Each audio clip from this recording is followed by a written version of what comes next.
আচ্ছা আচ্ছা দাঁড়ান। হ্যাঁ কোথায় যাবেন? জামান ভাইয়ের কাছে। যাবেন?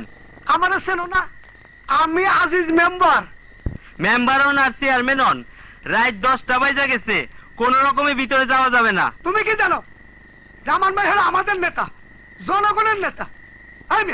এই মেয়েটার একটা চাকরির জন্য জামান ভাইয়ের সাথে দেখা করতে নিয়ে যেতে চায়। এই, কোন রকমে আর ভিতরে যাওয়া যাবে না। আমি ওসি সাহেব রে বলে আসছি, এই জায়গার এখন উনার হেড সিকিউরিটি আমি। আমি কোন রকমেই ঢুকতে দেব না। এই মাইয়া, জি তুমি কাল খুব ভোরে আইসো, আমি তোমারে দেখা করে দিব। আচ্ছা তুমি আর একটু বইতে দাও। কেন? আমি ওসি সাহেব নিয়ে আইতেছি। ঠিক আছে, পারলে নিয়ে আসেন গিয়া। হ্যাঁ যাইতেছি, পারি কি যান, তুমি যান, যান। মজা দেখাইতেছি তোমার। এই মাইয়া, জি তুমি এদিকে আসো, তুমি এখানে বসো। ঠিক আছে।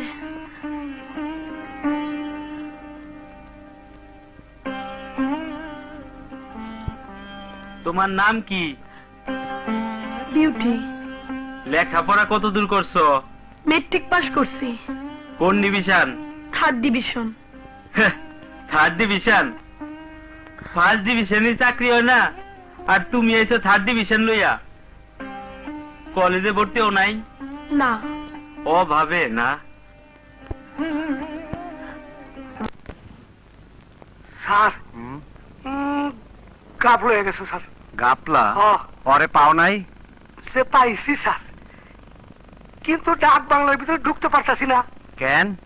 স্যার আপনারা কনস্টেবল ডিউটিতে আছে, সে আমারে ঢুকতে দেয়নি। আমার কথা বলো নাই? জি বলছি, এও বলছি মেয়েটার একটা চাকরির ব্যাপার, সে দিনে যাইতে কয়। কোন দেই স্যার, কাম হলো রাইতে, হে কয় দিনে আইতে। বুঝছি, ওই ছাগলের বাচ্চা আছে মনে হ্যাঁ ওই ছাগলের বাচ্চাই। সাদেক! এই সাদেক! Yes sir. ডাক বাংলায় ডিউটি দিচ্ছ কারে? জি স্যার, ওই নতুন ছেলেটা মানিক। তোমারও তো মিয়া বোধ বুদ্ধি নাই, কারে কোন জায়গায় ডিউটি দিতে হইব বোঝো না? জি জি স্যার। মেম্বার ডাক বাংলায় মাইয়া নিয়ে ঢুকবার পারে নাই, তোমার ওই ছাগলের বাচ্চা মাইনকে ঢুকবার দেয় নাই। ঢুকাই দিয়ে হঠাৎ বুঝবার পারছো? জি জি জি বুঝতে অনেকদিন বুঝবার পারছো। চাকরি তোমারও নাই আমারও নাই, যাও ঢুকে যাও, যাও। শিক্ষা দেবো চলেন। শালারা সব ছাগলের বাচ্চা। তোমার বাসা কই?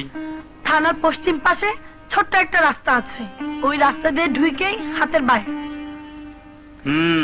আমি বুঝতে পারছি তোমার চাকরিটা খুবই জরুরি।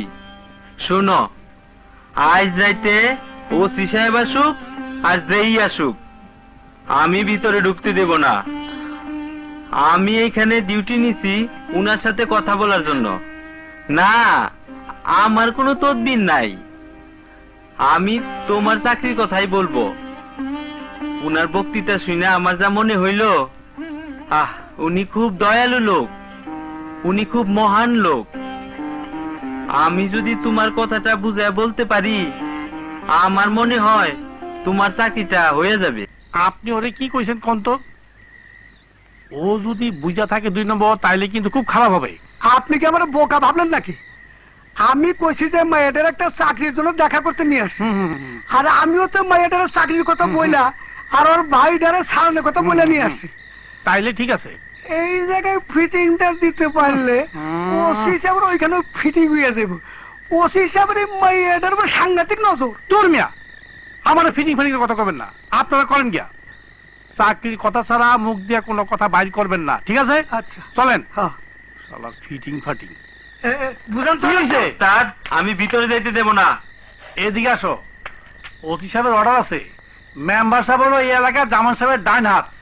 ডাইন হাতার বাওয়া হাত আমি কিছু বুঝি না, আরে, আমি উনারে বিরক্ত করতে দেব না। আরে শুয়োর, তোমার চাকরি থাকবে না। উনি হলো জামান সাহেবের কাছের লোক, ওনার কাছে রাত বিরাত কিছুই না। যান তো, যান যান। এই শুনেন, 1 মিনিটের বেশি কথা বলবেন না। যান তো, আপনি যান। আরে কয় মিনিট লাগবে এটা আমি বুঝবো। এই এদিকে আয়। এদিকে আসো, এদিকে আসো। বসেন বসেন বসেন। বয়। স্যার ওর নাম বিউটি, ওর একটা ভাই অস্ত্র কেসে হাজতে আছে। তার একটু সালানোর ব্যবস্থা করে দিবেন, আর ওর একটা চাকরিরও ব্যবস্থা করে দিবেন। এই বিউটি স্যারের কথা শুনবি, হ্যাঁ? শুনিস ঠিক আছে। আন ভাই। তুই যা বিউটি।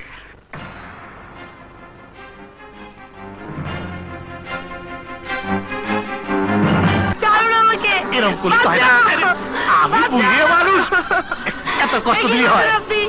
ছাড়ুন আমাকে। আরে ছাড়ি তো দেবো। এই হারামজাদি, কথা শোন। বাঁচাও! ছেড়ে দিন আমাকে। এরকম করিস নে, ছেড়ে এরকম করিস। দিন। বদমাইশ। আরে কি দা বদমাইশ হয়েছে, আমার মতো ভালো লোক আছে নাকি? বাঁচান। হারামজাদি করলো কি? গির, জি স্যার। পিয়ন, দারোয়ান, চৌকিদার সবাইকে বসে দিছিস তো? জি দিয়েছি। চল চল মেম্বার, জি ভাই।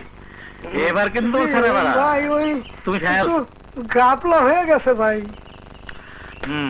ওসি সাহেব যাই। জি স্যার, আমিও খুব লজ্জিত। আর লজ্জা করে কি হবি?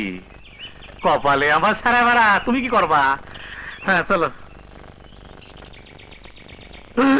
তুই কিডা? স্যার, আমি আপনাকে একটি কথা বলিব। কি বলো? আমি মানিক। কত লেখা রয়েছে? আমি বাংলাদেশ সরকারের পুলিশ বাহিনীর একজন সদস্য। যে পদে চাকরি করি সেই পদটির নাম কনস্টেবল। এই তুই কি কর? স্যার, আমাকে বলিতে দিন, আমাকে বলিতেই হইবে। আমি গতকাল আপনার বক্তৃতা শুনিয়াছি। রাত্রে আপনার সিকিউরিটি ডিউটিতে ছিলাম। একটি অনাথ এতিম মেয়ের কান্না আমি দেখিয়াছি। তাহার কান্না দেখিয়া আমি আমার ধৈর্য হারাইয়া ফেলিয়াছি।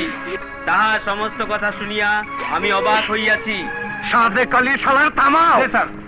মানে থাম, থাম বাবা। স্যার, আমাকে নিষেধ করিও না। আরো না। আমি মেয়েটির কাছে কথা দিয়েছি। স্যার, মেয়েটি খুবই গরিব। তাহার বাবা নাই।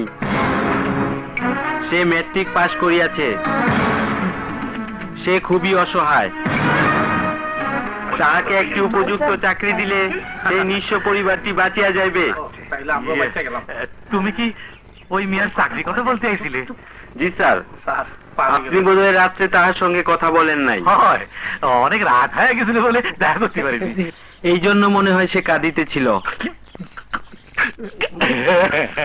স্যার, আমিও আপনার ঘুমের ব্যাঘাত ঘটিবে বলিয়া প্রথমে ভিতরে প্রবেশ করিতে দেই নাই। ভালো করিছো, ভালো করিছো। ওই বেটা চাকরি তো? জি স্যার। আচ্ছা, আমি ওকে চাকরি দিয়ে দেবো নে। তুমি ওকে বলবা তোমার অনুরোধে আমি ওকে চাকরিটা দিলাম। স্যার, আপনি একজন মহামানব। গতকাল বক্তৃতা শুনিয়া ইহাই মনে হইয়াছিল। আপনি আপনার একটু পদতুলি দিয়া আমাকে বাধিত করুন। আচ্ছা আচ্ছা আচ্ছা, ঠিক আছে ঠিক আছে, ওঠো ওঠো।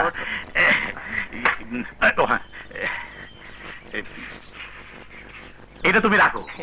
স্যার, এটা কিসের টাকা? আমি তোমাকে দিলাম। কেন স্যার? তুমি এখানে ডিউটি করেছো সেই জন্য দিলাম। আরে নে। রাখো। না স্যার, আমি বাংলাদেশ সরকারের সঙ্গে চুক্তিবদ্ধ হইয়াছি। 1532 টাকা আটানা লইয়া চাকরি করিতে বাধ্য থাকিব। ইহা আমার বেতনে অতিরিক্ত বিধায় আমি গ্রহণ করিতে পারি না। ইহা আমার কাছে নেওয়া হারাম। না না, আমি তোমাকে ভালোবেসে দিলাম। তাহলে স্যার, একটি অনুরোধ। এই নোটখানায় আপনি একটি স্বাক্ষর করিয়া দিবেন। আমি ইহা খরচ করিব না।